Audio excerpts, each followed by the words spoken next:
avis, pourquoi voulez-vous qu'un Marocain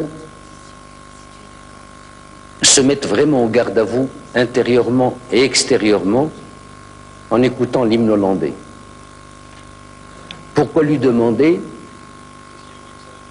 30 ans après ou 60 ans après, d'aller comme un Français ou comme un Allemand, le drapeau national sur l'épaule, aller se faire tuer pour l'Allemagne, pour la France ou pour l'Italie?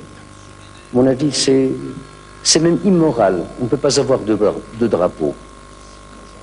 Car on ne peut pas oublier l'ancien et on n'a pas tout à fait acquis le nouveau. Il vaut mieux laisser chacun chez soi, mais prôner la fraternité humaine, l'égalité humaine, les droits de l'homme, ça oui. Mais l'intégration n'est bonne ni pour l'intégrer ni pour celui qui intègre. Il y a un chef d'État qui occupe la sphère religieuse. Et il vaut mieux dans un pays musulman qu'il y ait que l'islam ne soit pas laissé en friche. Parce que quand l'islam est laissé en friche, il devient l'intégrer.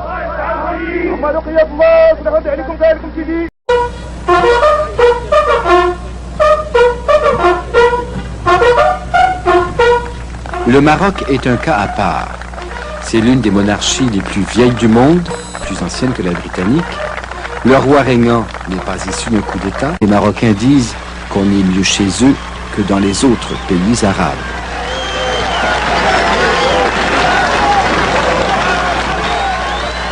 Il est du monde arabe, mais il a tourné son pays vers l'Occident. Où sont partis les bagages? Où sont partis les bagages? Arabes. Hassan II, c'est une enfance marquée au fer d'une éducation à la française. C'est aussi une enfance passée sous le protectorat français. Désigné prince héritier, il n'a pas encore 20 ans lorsqu'il va en France demander l'indépendance. C'est considéré qu'à la base de tout système diplomatique qui pourra unir le Maroc et la France, il doit préexister comme une condition sine qua non une interdépendance de cœur. C'est celle-là qui conditionnera toutes les autres. En 1956, le Maroc obtient son indépendance. Le peuple voue une affection sincère au roi Mohamed V. Le prince Moulay Hassan sera le complice et l'homme de confiance du roi. En 1961, Mohamed V meurt. Désemparé, il dira plus tard qu'il a dû à la fois enterrer un père et un prince héritier qui ne pensait jamais accéder au trône. C'est un père que j'adorais parce que nous étions devenus, avec tout le respect que l'on doit à son père et à son roi, nous étions devenus comme de très grands amis. Et au fur et à mesure que l'âge, que le temps passait, la différence d'âge qui était de 20 ans diminuait naturellement. Et c'était pour moi un cataclysme. Il a fallu que je puise dans l'amour de mon pays, amour qu'il a su m'inculquer toutes les forces pour essayer de lui succéder. Dès son accès au trône, Hassan II commence à surprendre. Contrairement aux autres pays du tiers-monde, il instaure le multipartisme. Eux misent sur l'industrialisation rapide, lui donne la priorité au développement de l'agriculture. Eux optent pour l'économie planifiée, lui pour l'économie de marché. Et puis, alors que le tiers-monde penche vers Moscou, lui tourne le Maroc vers l'Occident, tout en restant un membre actif de la Ligue arabe. Rappelons-nous l'époque. Pourquoi avez-vous fait des choix complètement à l'opposé des courants de l'époque? D'abord parce que j'estime qu'il y a dans ces choix un minimum de culture. J'ai eu la grande chance d'avoir une double culture aussi solide d'un côté que d'un autre. Et grâce à Dieu, c'est cette double culture aussi solide, bipolaire, mais aussi solide, dans les deux pôles, qui m'a mis à l'abri. Parce que ceux qui ont choisi n'étaient pas des incultes, je ne dis pas. Non mais, c'est un des éléments. Et ça vous a suivi, ça a suivi le Maroc encore aujourd'hui, ces deux tendances, oui. L'arabisme. Je voudrais revenir à ça plus tard, mais donc vous avez fait ces choix importants, vous avez mis Au début, ce n'était pas des choix. Quand je n'avais pas de référence à l'époque, je n'avais pas de référence de pays ayant échoué parce qu'il avait choisi le dirigisme. Nous en étions au début. C'était pas un choix en réalité. C'était une sorte d'instinct migrateur qui faisait que j'avais répulsion pour certaines idées et attirance pour certaines autres.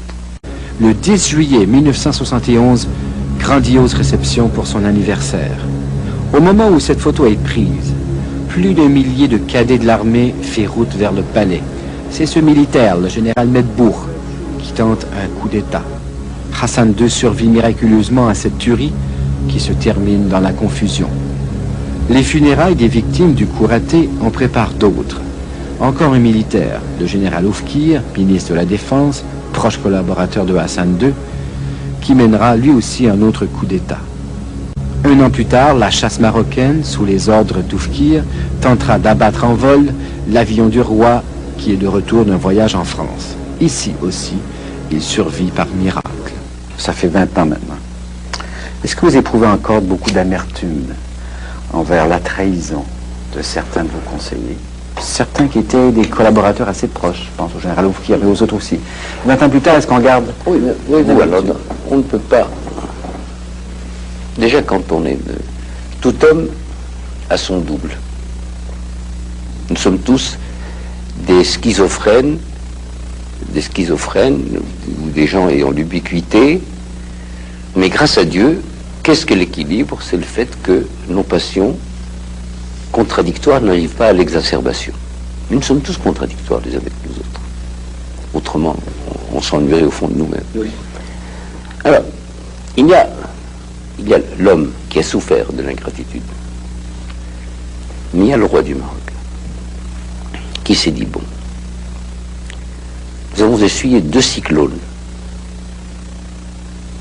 effroyables, 2 tornades, l'une après l'autre en moins d'1 an. Beaucoup de choses étaient un peu par terre, mais tout était propre. La pluie lave. Tous les mauvais arbres ont été enlevés. C'est comme si Dieu voulait faire la toilette de ce pays. Comme si Dieu voulait que nous repartions sur un nouveau pied, avec une nouvelle analyse, avec une nouvelle prospective et une nouvelle introspective. Introspective, vous êtes-vous dit, qu'est-ce que j'ai fait de mal ou qu'est-ce que je devrais faire? Qui ne le ferait pas. Oui. Qui ne le ferait pas. Vous avez changé beaucoup de choses. Vous savez, je n'ai pas décidé de changer beaucoup de choses.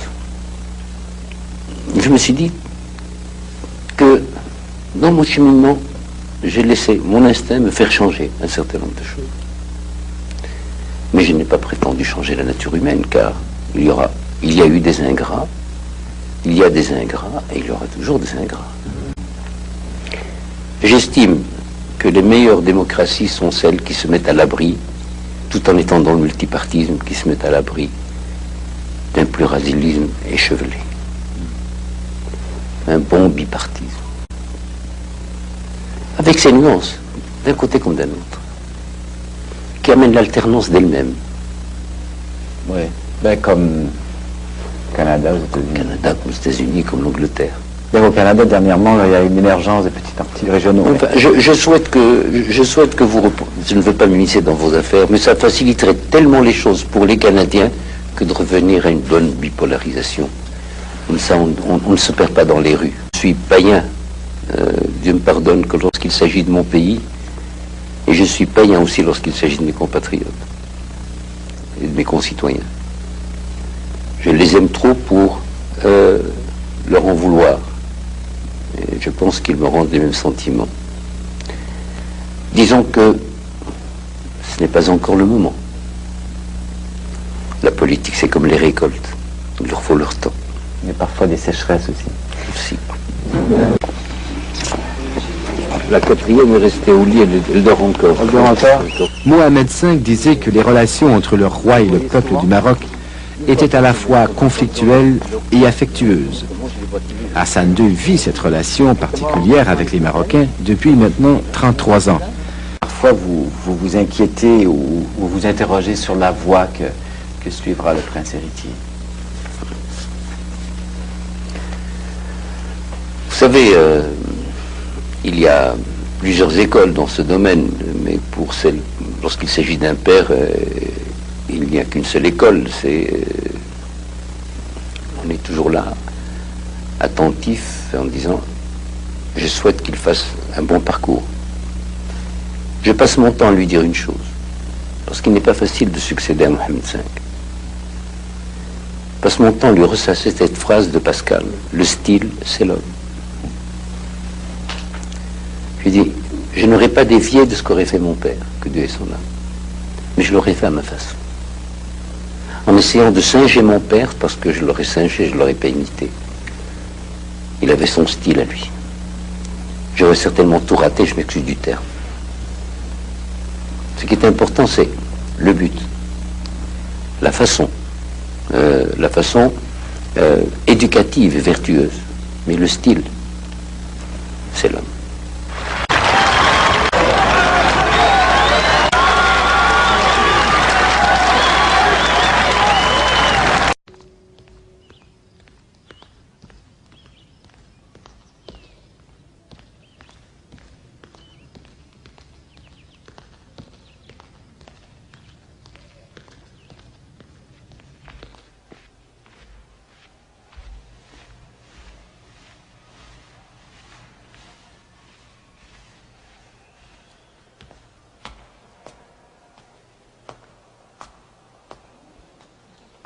Monarque, roi, couronne, palais.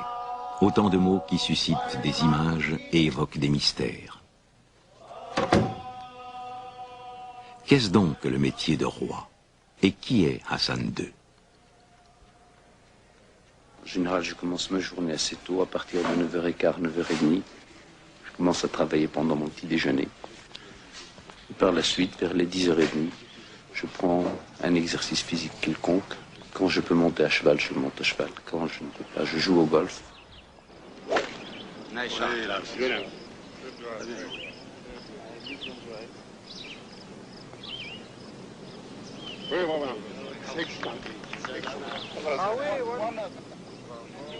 Pendant ce laps de temps, du reste, les choses continuent à se traiter, soit par téléphone, soit par ordre à donner et recevoir. Je déjeune en général entre 1h30 et 2h, la plupart du temps avec quelques ministres. Après un repos, ou bien je reprends mon travail entre 17h et 17h30. Ce travail n'est pas toujours le même. Il peut aller, comme vous avez pu le constater depuis la présidence d'un conseil des ministres, à une commission interministérielle, à la remise de fonctions de haut grade dans l'administration civile ou militaire. Il se peut aussi que je reçoive des gouverneurs ou d'autres fonctionnaires. Et puis, à partir de 7h30, je rentre chez moi, toujours avec énormément de courriers à signer, des avis à donner, des orientations, des directives. Et ça ne s'arrête pas.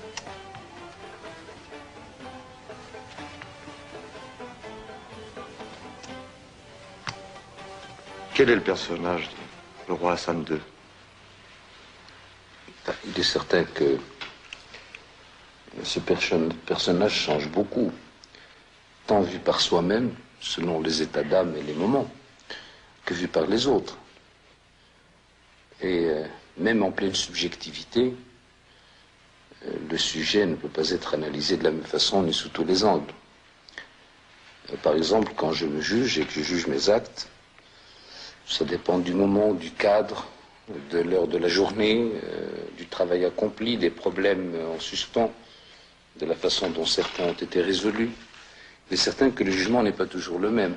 Je pense que tout jugement porté sur ma personne maintenant, dans l'état actuel des choses, dans cette bouilloire qu'est l'humanité, dont on ne sait s'il faut aborder ces problèmes démographiques, ou ces problèmes de nutrition, ou ces problèmes d'équilibre social, ou ces problèmes de paix familiale.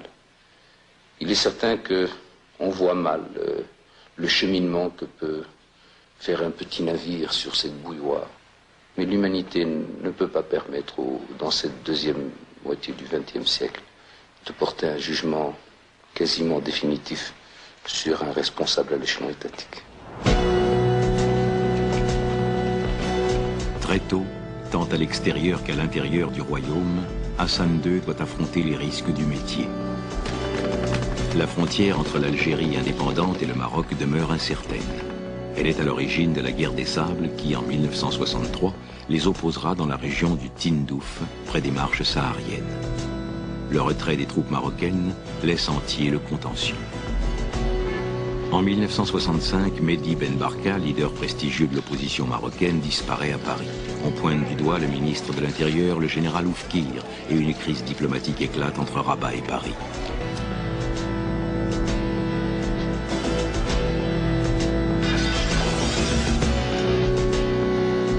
Des épisodes shakespeariens secouent la monarchie en 1971-72.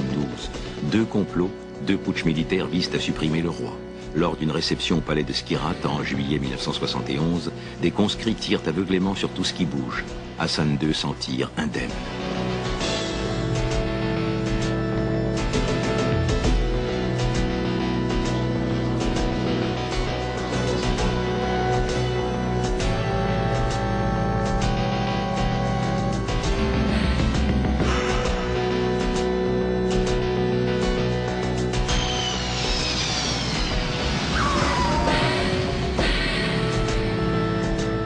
Le scénario reprend en 1972, alors que le Boeing du roi est pris en chasse par l'aviation militaire. Mitraillé, le Boeing arrivera à se poser à Rabat, où Hassan II découvre avec stupéfaction que le comploteur n'est autre que son homme de confiance, le général Oufkir, qu'on retrouvera mort.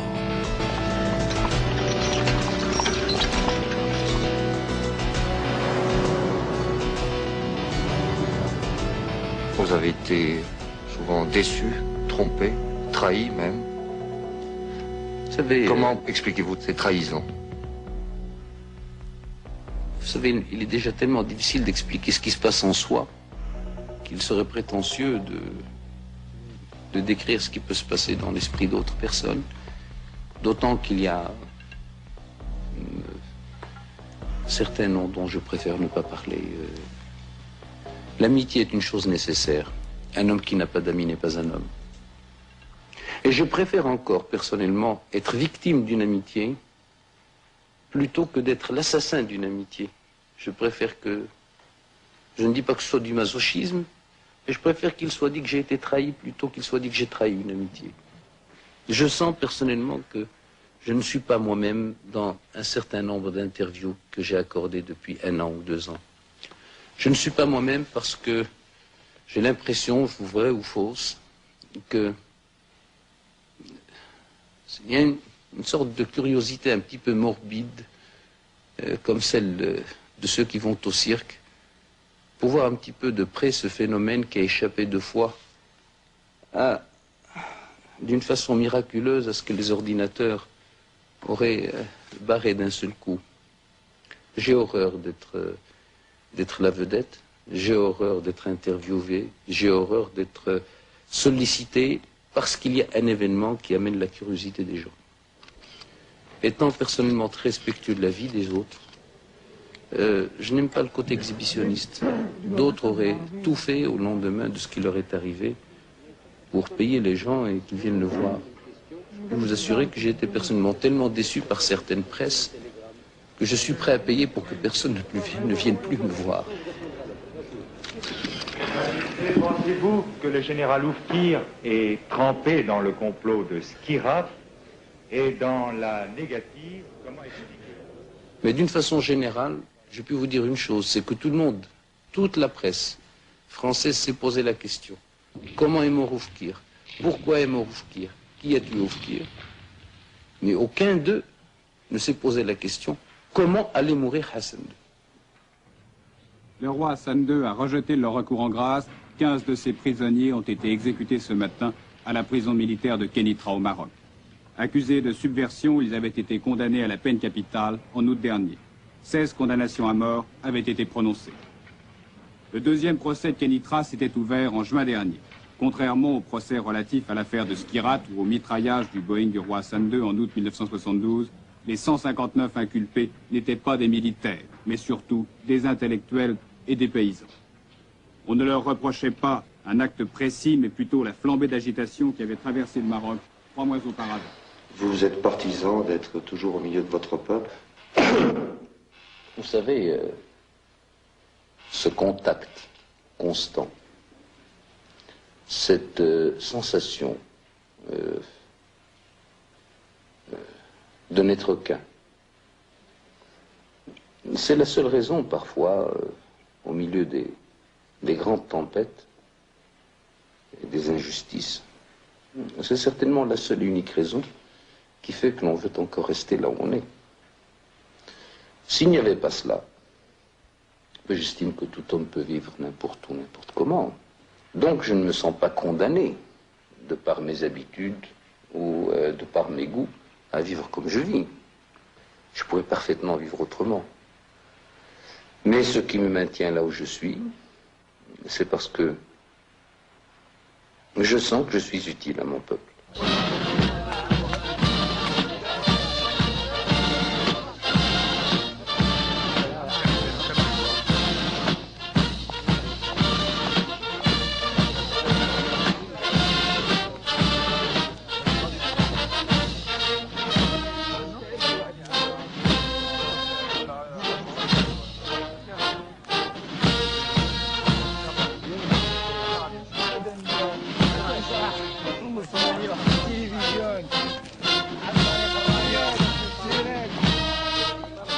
Hassan II a affronté l'épreuve de force. Il en sort transformé. Sa baraka, protection de Dieu, frappe l'imagination des masses marocaines. Entouré d'une aura d'invincibilité, il reprend les affaires de l'État en main, dénonce les inégalités et la corruption, renoue avec le pluralisme politique. Le Parlement siégera à nouveau. L'ère des tempêtes vient de céder le pas à celle de la réconciliation. N'y a-t-il pas, au fond, un sentiment d'une certaine solitude chez vous?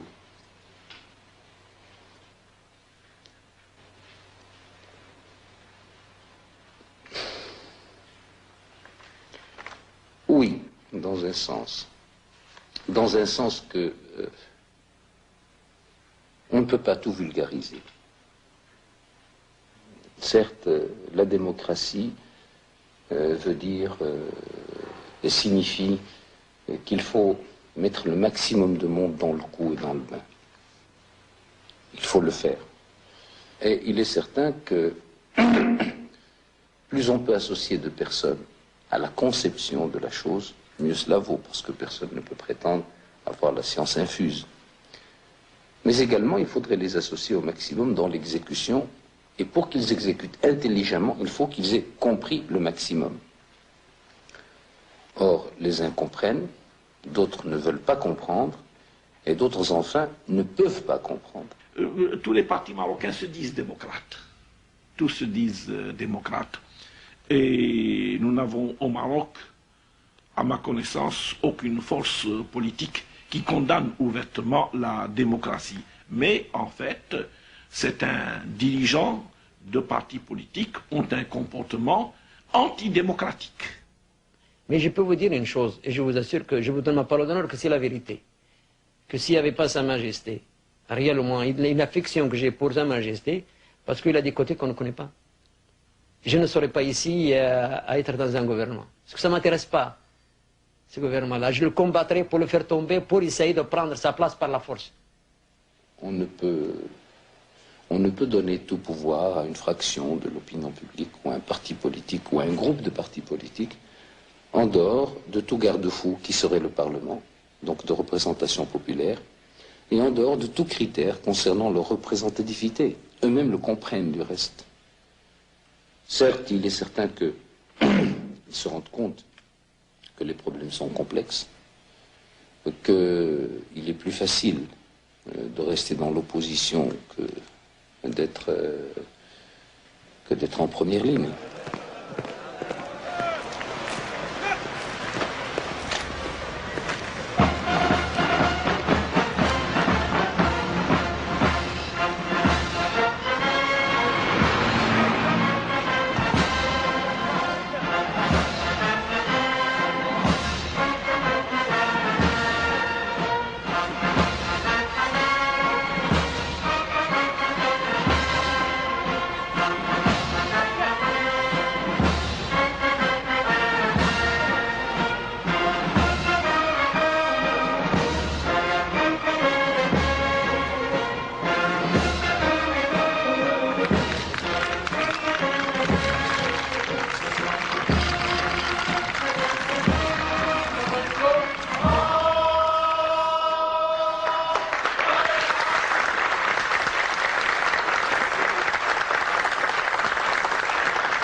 posture du Parlement au Maroc a de quoi intriguer l'observateur non musulman.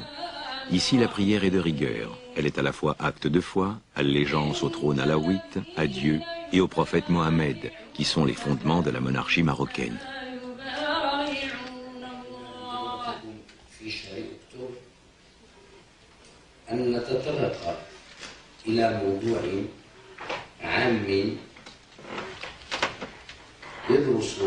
Au Parlement, tous les partis politiques sont représentés. Régions et groupes linguistiques ont ici leur place. Le roi assure l'unité de la diversité. Il désigne et démet le Premier ministre et assure l'intégrité territoriale du royaume marocain. Pour le musulman, El-Béa, qui est l'allégeance, est le lien éternel. Mieux que cela, il est le lien qui est scellé par le Coran et par la religion. Cette Béa a toujours été donnée au souverain marocain depuis des temps immémoriaux. Je n'en veux pour preuve que le fait de savoir que la dynastie almoravide, Mourabitine, la première chose qu'elle a faite en venant au Maroc par le sud, c'est de considérer justement ce sud comme étant marocain.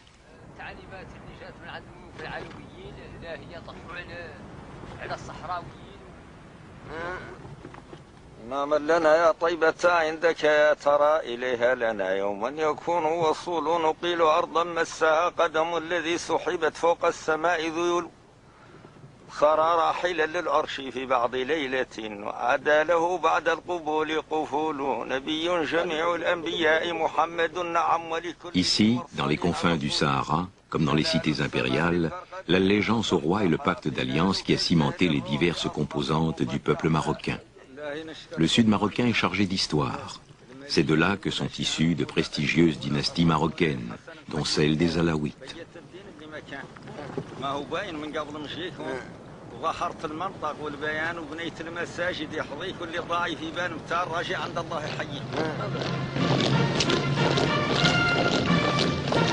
Les Espagnols occupent le Sahara occidental que le Maroc revendique comme patrimoine. L'Espagne de Franco, qui s'apprêtait à le céder aux Marocains, fait volte-face dans les années 70 avec la découverte d'importants gisements de phosphate. Elle favorise la création d'un État indépendant sur le modèle des Émirats du Golfe, faible mais riche en ressources naturelles.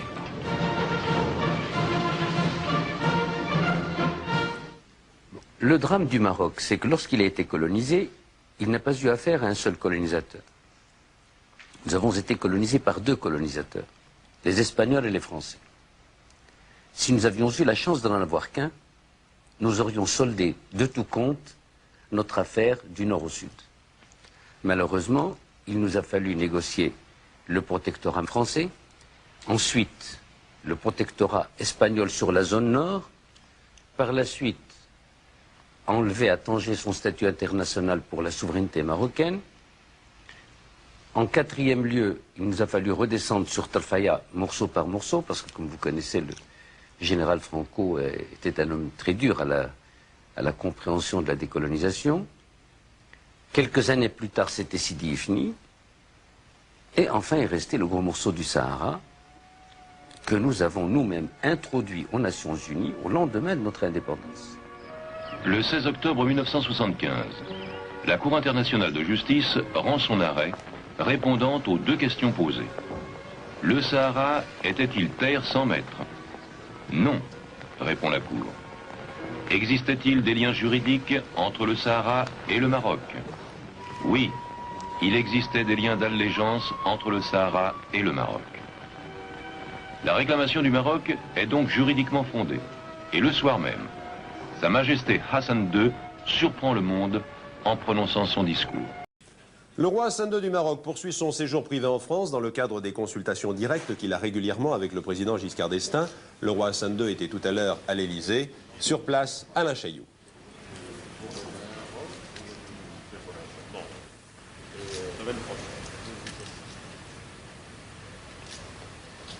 Majesté, est-ce que nous pouvons savoir quel était le thème des entretiens que vous avez eu à deux reprises avec le président de la République française? Les entretiens concernant les problèmes bilatéraux, les problèmes régionaux, naturellement les problèmes qui peuvent intéresser autant la France que le Maroc sans que ces deux pays ne soient directement concernés. Des questions bilatérales seulement, Majesté? Non, j'ai dit questions bilatérales et beaucoup d'autres. Le Sahara occidental, le Front Polisario a parlé d'une médiation de la France. Est-ce que vous en avez parlé?